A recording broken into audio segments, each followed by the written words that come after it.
And now, a tale well calculated to keep you in suspense. In a moment, Act One of the Lunatic Hour, starring George Matthews, and written especially for suspense by John Robert.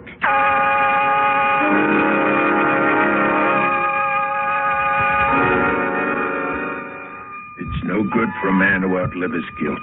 No good. Who knows better than me? Tom Morley. Crazy old Tom, they call me. Coyote.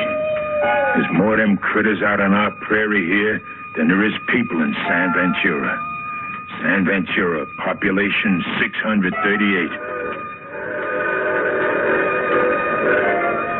Trains stop in San Ventura only when we signal them.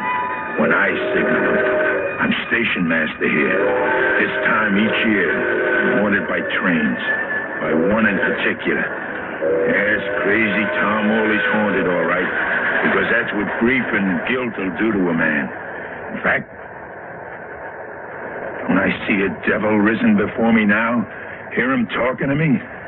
So I'm a conjuration, am I? Answer me, Tom. You are only that. I imagine you. And my voice? I'm only hearing myself.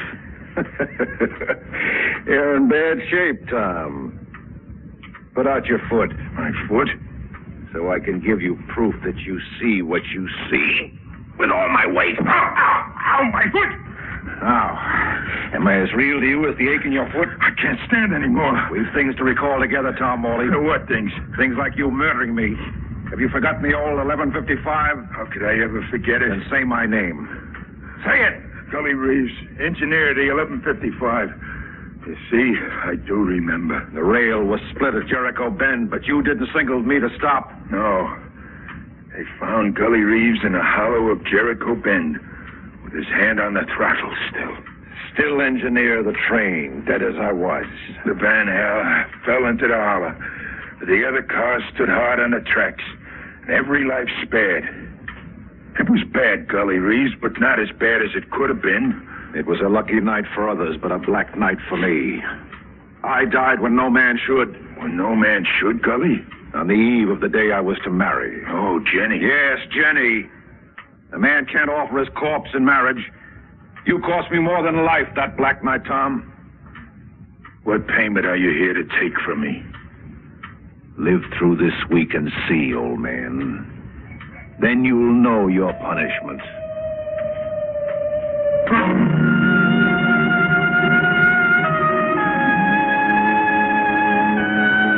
Only a devil's apparition can crush your foot. Gully Reeves, whose death was on my hands. Gully Reeves had come back from the earth, and I had his promise now. By the end of the week, he'd square accounts with me. I'd know my punishment. I had the devil's own promise for that. Live through the week and see. Huh? Stop, open up. It was Will, my stepson, bringing me coffee like every night. Why the locked door, Pop? Against prowlers. Here? That's a joke. You know, the only prowlers around here are stray dogs and coyotes. Well, there's some coffee for you. Oh, I'm going home to bed now. Will, wait. Help me off with my shoe. The left shoe. Oh. Well, the foot swelled up again. Go easy. I've the devil's own pain in my toes. Okay.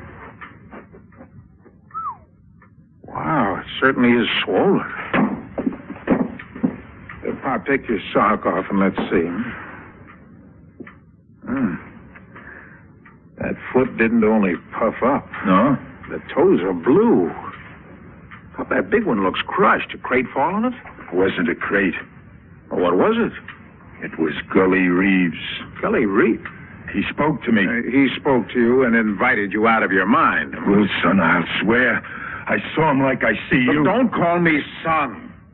Not when you act and talk like an old fool. I murdered him, he said. At a time when no man should die. Pop. He had a girl.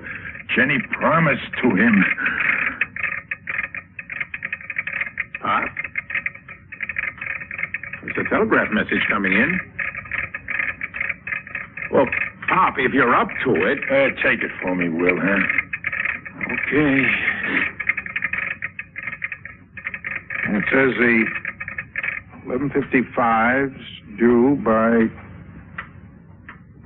in 1 minute now. It's right on time. Yeah, it's on the button. Oh, wait a minute. Pop, move over. Huh? Make room in the dark for a relative. Make room? There's more to the message. The last half says, I'll be riding the van again. Signed, Gully Reeves.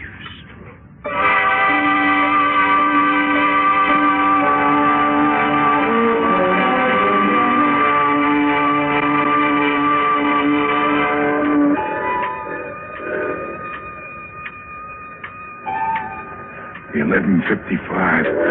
Gully rode the 11:55 that night. Shut up, Pop. They found him in a hollow, sealed in his wrecked van, with his hand dead on the throttle. Pop, shut up! Shut up!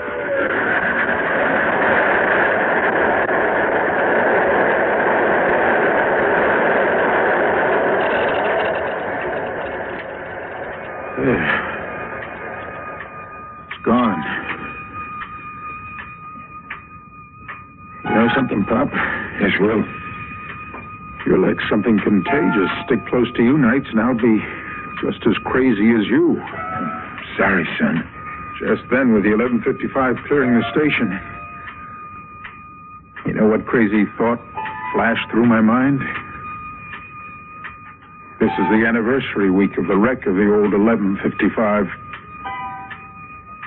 It would really be one for the books if the ghost of Gully Reeves rode the 11:55 into another wreck.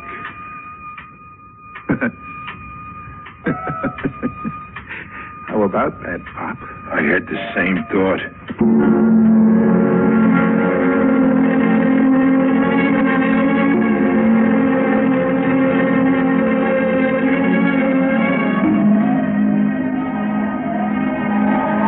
It was impossible to sleep that night. I took myself to the San Ventura Cemetery. I held my lantern over a headstone. Here lies Gully Reeves. Only Gully Reeves wasn't lying there. He was risen from the dead. There was every sign that he was risen from the dead. An open grave and an open coffin lid. I could see by the shine of my lantern. Gully wasn't in his coffin.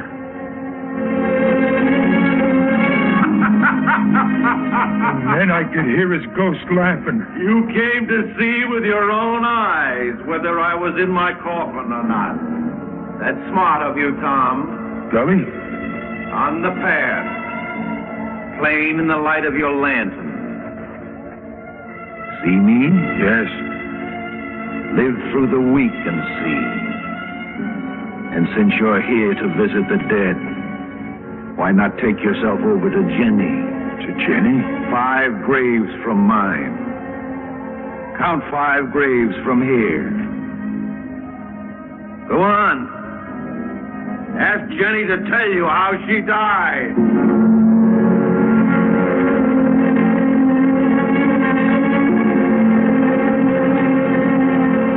I counted 5 graves from Gully's and stood there with my mind in the dark and my eyes to the ground.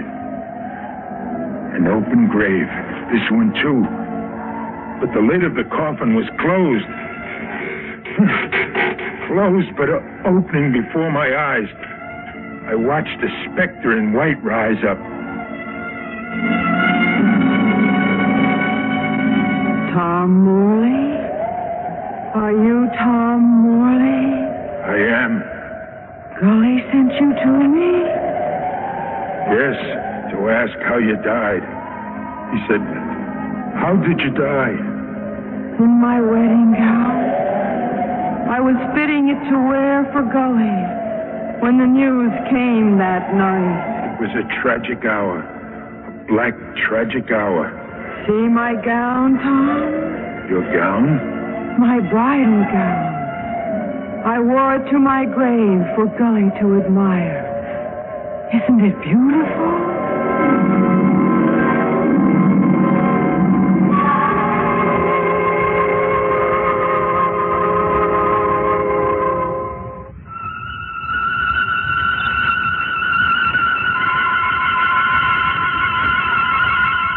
First Gully, then the girl.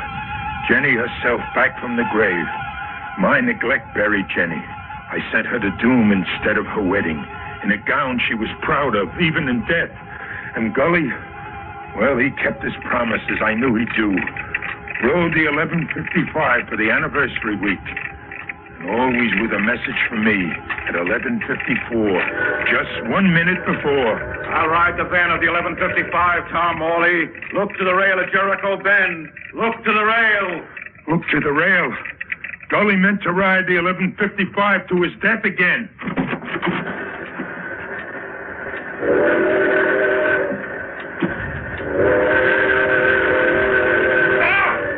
Stop the train! Stop the train!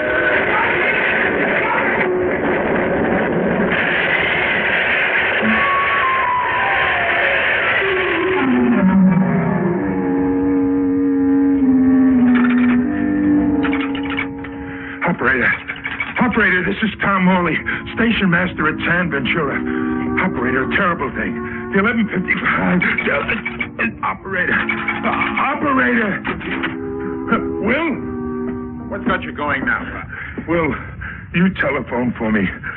I can't make myself understood. Okay, give me the phone. What am I to say? Say? Outside, what you saw. The 11:55 wrecked. Oh, come off it, Pop. Now, who'd be interested in hearing that? Who'd be interested?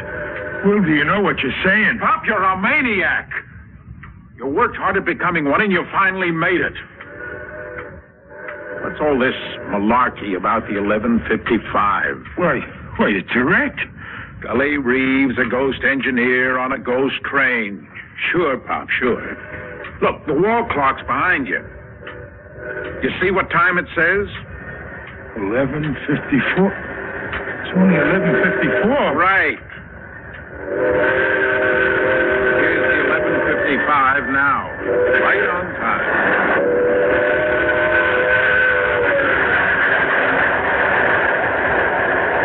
Your 11:55, Pop. Crashed in your head.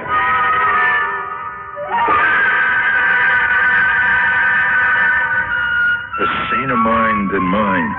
I needed a saner mind than mine to take me in hand, to show me what was real and what was imagined.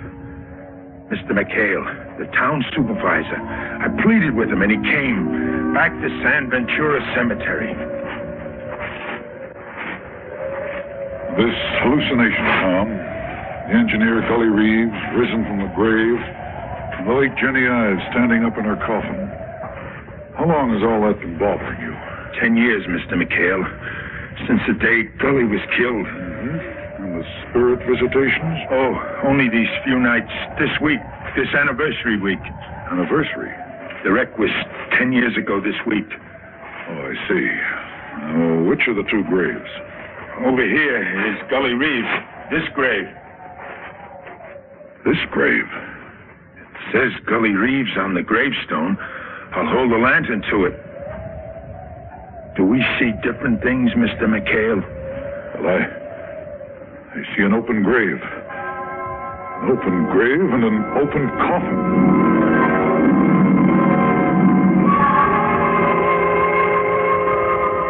Jenny is 5 graves from this, Mr. McHale.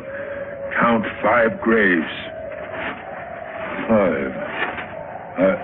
I've counted 5. I'm an old man and I've lost my reason. But not you, Mr. McHale. You're the slickest mind in San Ventura. The town supervisor. Hallucinations, yes, I'm sick with them. Sick with grief and guilt. But not you. Tell me we see different things. Maybe not, Tom. Maybe we see the same things. This grave now, Mr. McHale, it's right and proper. Like a grave must be, so a soul can rest. No, Tom, I I can't say that it is. You can't? What do you see? Look, the grave is unnatural as the first. And you have hallucinations, too. The grave is open and the coffin empty, like the first. Tom Morley! Tom Morley! Is it Jenny calling to you, Tom? You hear it, too? Yes. I stood in my bridal gown and didn't move. My heart swelled up and then it stopped. I stopped it so I could be with Gully Reeves. It was a bad time to die. Such a bad time when living could be so good. Mr. McHale. Yes, Tom. You heard what she said. Every word. Every uncanny word. And did you also see her? Yes. Like a white mist. And long flowing hair. And no flesh that I could see. I do have your hallucinations, Tom. I'm distressed to hear that. You the best mind in San Ventura. I say only what I saw.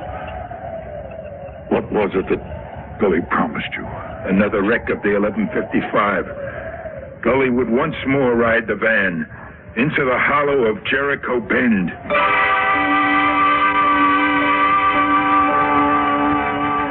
In the morning, Mr. McHale put his hallucinations to rest. McHale was such a man. Things had to make sense to him. I ordered an arrest, Tom. The arrest of your stepson, Will. You arrested Will? I'm sure he's behind this and others in with him. Looting graves and dressing up to masquerade as ghosts. Why would Will go against me? To drive you into the madhouse. Even to drive you to your death. I can't believe it. I know it's a great shock to you, but the boy hates you, Tom. Why does he? Well, unbalanced as you've been these 10 years, an unsteady, brooding man, Will's mother died to shut her eyes to you, Tom. She couldn't stand any more of a life with you. The boy thinks this. You're saying that Will blames me for Margaret? For his mother's passing? Yes, and there's your house and land. With you gone, it'll pass to him. There's a profit in hate for Will. I've reasoned it out.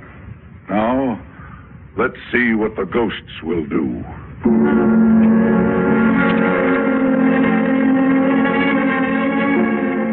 There was a message that night, that last anniversary night, 10 years to the day of the old wreck.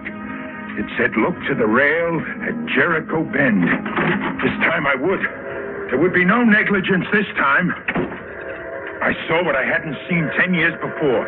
The rails were split. Once again, the rails were split. Stop the train. I had to stop the train. This time I knew to stop the train. My signal lantern. I waved it high in the air so Gully could see it. High, high. Stop! Stop in the name of mercy! I'd won this time. I'd stopped the train. I'd won.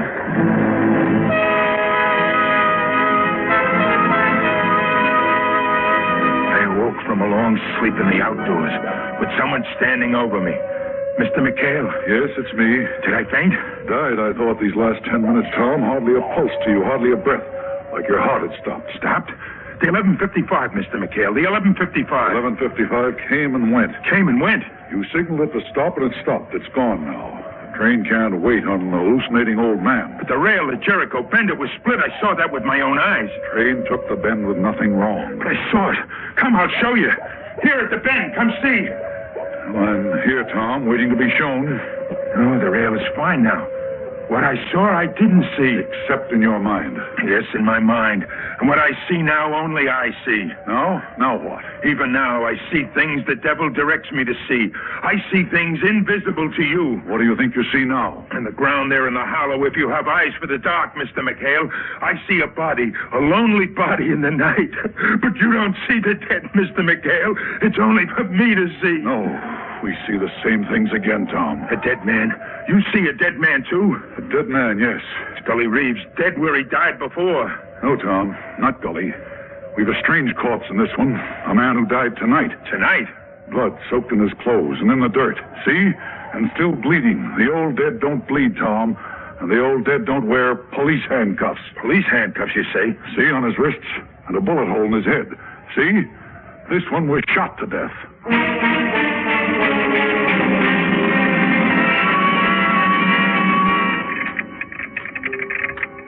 I'll telephone the coroner to come for the murdered man.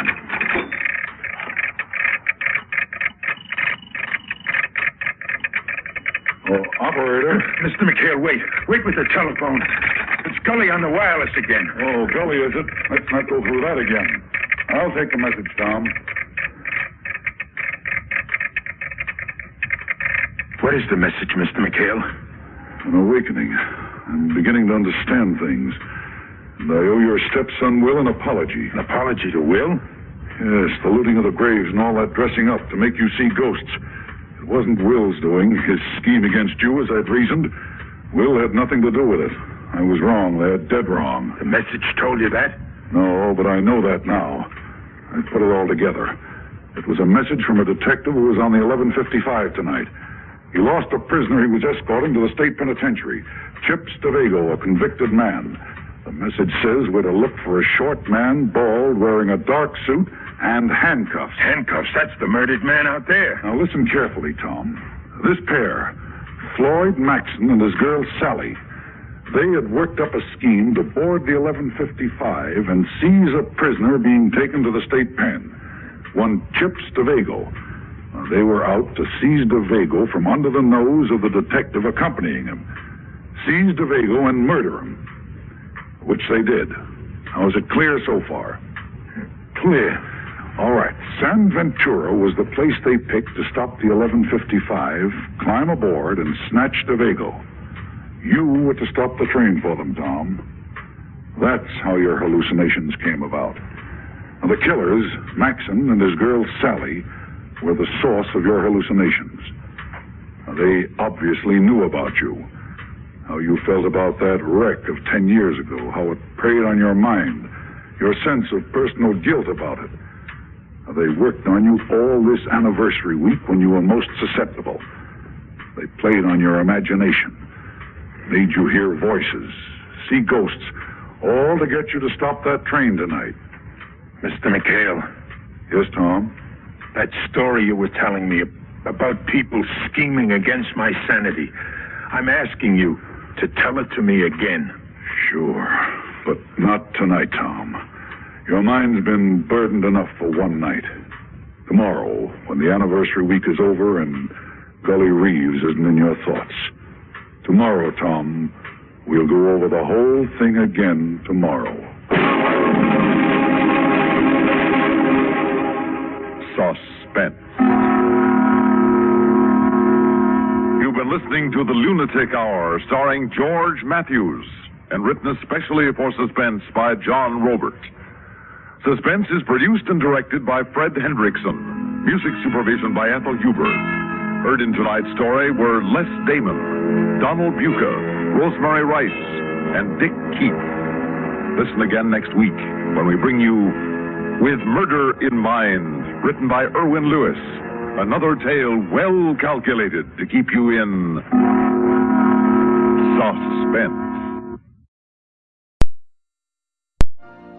You've been listening to the OTR Gold Network. Find more classic radio at otrgold.com.